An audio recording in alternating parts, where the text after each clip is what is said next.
partenariat avec Transcend. Salut, c'est Exoa pour exoaware.fr. Aujourd'hui, on va tester le SSD 370S de chez Transcend en 512 Go. C'est un produit que vous pouvez retrouver chez Amazon ou les revendeurs habituels. On le trouve en général en dessous des 200 €. Des fois, on peut même le retrouver moins cher avec différentes offres. Donc, c'est vraiment un produit très intéressant au niveau rapport qualité-prix. Vous allez voir, on va faire différents tests sur ce produit. Si vous avez suivi mon dernier tuto sur remplacer un disque dur sur un new iMac par un SSD, c'est avec ce SSD là. Donc n'hésitez pas à revoir cette vidéo, vous allez voir que ça se fait quand même assez facilement. Là aujourd'hui on va vraiment voir les performances du SSD, comment il est conçu et vraiment si vraiment il vaut le coup ou pas. Donc c'est parti pour le test.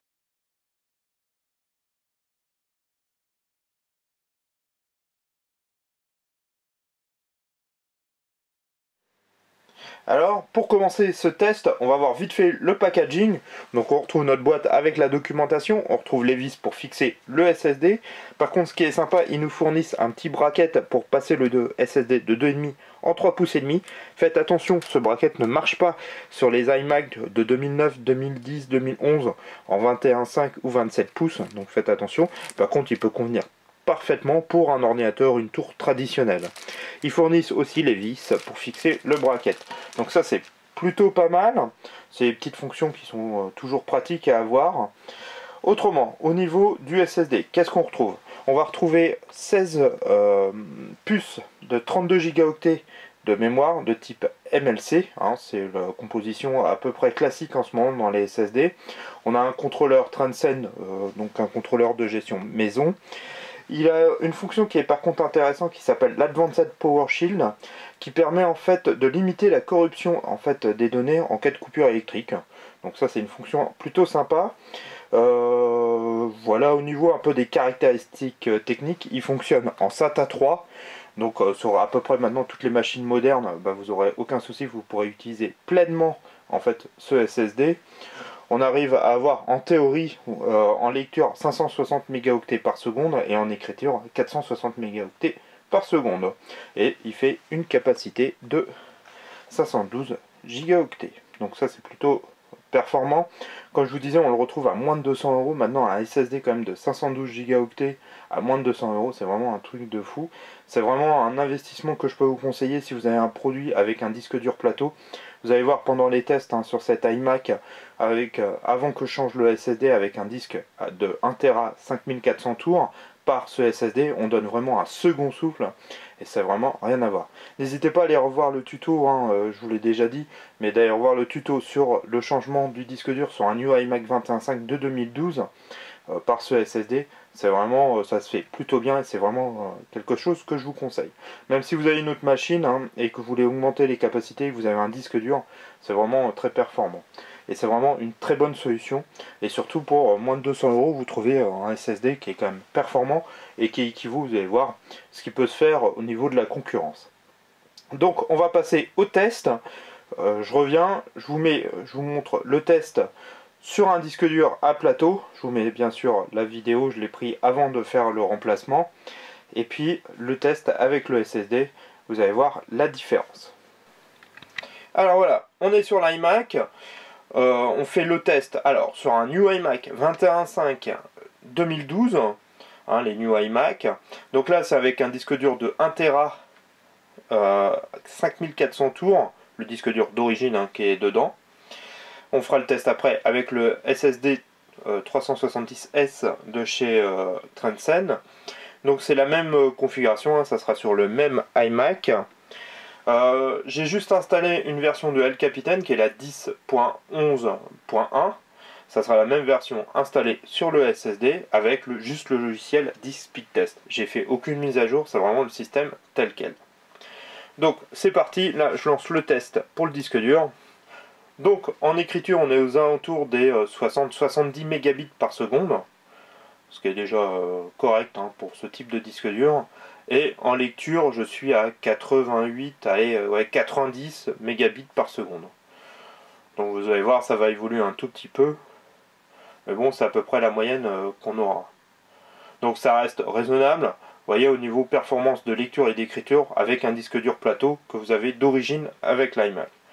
Maintenant, je vais faire mon tuto pour changer le disque dur par le SSD et je vais réinstaller le même système sans rien, juste avec disque speed test, et vous allez voir un peu les différences avec le SSD. Allez, je reviens à tout de suite.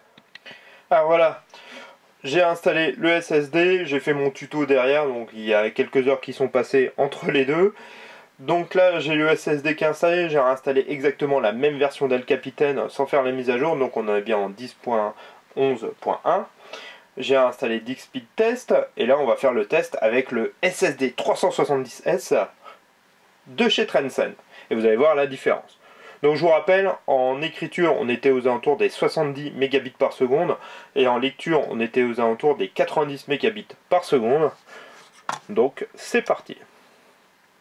Donc là, en écriture, on est à 430 mégabits par seconde. Vous voyez. Et en lecture, eh ben, on est à plus de 500 mégabits par seconde. Donc on est plus de 5 fois plus rapide que notre disque dur à plateau qu'on avait avant dans cette machine. Donc c'est vraiment impressionnant, vous voyez. Hein, on tapait tout à l'heure avec le disque dur par ici. Et puis bah, maintenant, on est vraiment presque au taquet. De disque speed test.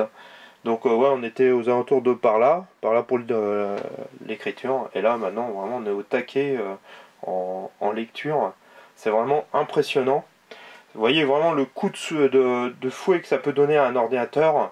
C'est vraiment, ça lui donne vraiment un peu plus de puissance si vous faites pas mal de vidéos, de montage photo, de traitement. C'est vraiment quelque chose que je peux que vous conseiller, de remplacer un disque dur mécanique par ce type de SSD qui est vraiment très performant. Donc voilà un peu au niveau du test, hein, vous voyez vraiment la différence entre un disque dur à plateau et le SSD. Vous voyez, ça donne vraiment, on multiplie par 5 la rapidité de l'ordinateur. C'est impressionnant, et c'est vraiment qu'une chose que je peux vous conseiller. Alors, est-ce que, au niveau de mon avis, quel est mon avis là-dessus? Je peux que vous conseiller, si vous avez un ordinateur, alors un iMac, maintenant il est même en 2015, voire 2016, ils fournissent encore des disques durs à plateau avec les new iMac, je peux que vous conseiller de faire installer ce type de SSD dans cette machine. Alors ça marche pour les iMac, les new iMac, mais ça marche aussi avec les anciennes générations d'iMac et les anciens MacBook Pro 13 pouces, 15 pouces ou 17 pouces. Je peux que vous conseiller d'installer ce type de SSD dans vos machines et de retirer le disque dur mécanique qu'il y avait dedans. Surtout que maintenant, aux alentours on est à moins de 200 € pour 512 gigaoctets. Avant, ça pouvait être compliqué, on n'avait que des petites capacités, 64, 128, voire 256 gigaoctets. Là, maintenant, pour 512 gigaoctets à moins de 200 €, ça vaut vraiment le coup de le faire. Alors certes, vous perdez les 1 Tera qu'il y avait dans la machine d'origine, mais bon, les 1 Tera, vous pouvez les recycler, les mettre sur un disque dur externe et vous faire votre backup directement dessus, quoi. Ou mettre vos vidéos, vos photos dessus. C'est vrai que si vous faites beaucoup de traitements vidéo, photos, vous faites de l'infographie, vous faites du traitement d'image, je sais pas, du jeu, de la 3D, tout ce qui peut consommer, c'est vraiment c'est une excellente chose à faire sur vos produits. Je vous parle bien sûr sur le monde de chez Apple, mais c'est la même chose sur le monde PC. Si vous avez un Windows 10, un Windows 8 ou un Windows 7 et que vous avez encore un disque dur à plateau dessus, passez sur un SSD. Franchement, ça vaut le coup maintenant. Ça a quand même bien baissé. C'est un petit investissement. Je sais que 200 €, c'est pas toujours dans les bourses de tout le monde, mais franchement, ça vaut le coup. Ça donne vraiment un second souffle à votre Mac comme à votre PC. Et ouais, il faut vraiment arrêter maintenant avec les disques durs à plateau. Je comprends pas qu'Apple même continue là-dessus, parce que voilà, on voit la différence en puissance, en rapidité, en lecture, en écriture. Franchement, multiplier par 5 ses performances, voilà, je peux que vous conseiller de faire ce type d'intervention.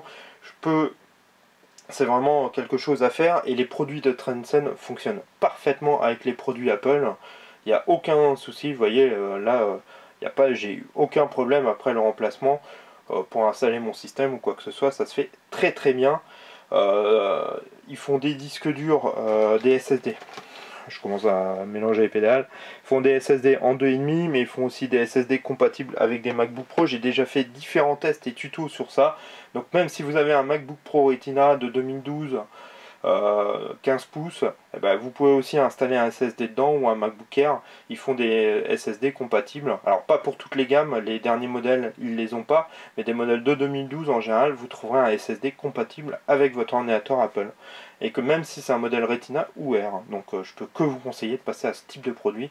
C'est vraiment un gain de puissance, de rapidité que vous pouvez faire dessus. Voilà, c'est vraiment surtout pour 200 euros. Alors certes, ça a un petit peu, mais il existe aussi en. Je vous en ai pas parlé, là on a le modèle de 512, mais il existe aussi en 256 et en 128 Go. Donc vous pouvez, si vous avez des bourses un peu moins, vous n'avez pas les 200 euros, mais vous avez 150 euros, vous pouvez passer sur un modèle à 256.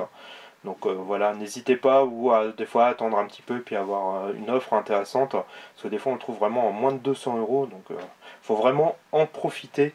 Et si vous avez une machine que vous trouvez un peu lente et vous voulez un peu upgrader, bah voilà, on peut le faire assez facilement et c'est une bonne chose.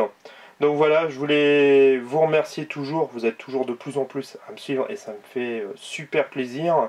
Je voulais aussi remercier, je voulais faire un grand big up à Transcend qui m'a permis de réaliser le tuto sur le changement du disque dur par un SSD et puis ce test du SSD. Je leur fais vraiment un grand big up à eux, je leur fais un grand merci, ils ont été vraiment super cool avec moi pour ce type de produit. Donc voilà, et n'hésitez pas à me suivre sur Facebook, sur Twitter, c'est toujours ExoAware, vous me trouvez assez facilement, à me suivre sur le site web ou sur YouTube. N'hésitez pas à aimer la vidéo, à la faire partager. Voilà, c'est plutôt une bonne chose si vous aimez cette vidéo. De toujours, ça fait plaisir de toujours avoir un like, voilà, dessus. Et puis je vous dis à très très vite sur exoaware.fr. Allez, ciao!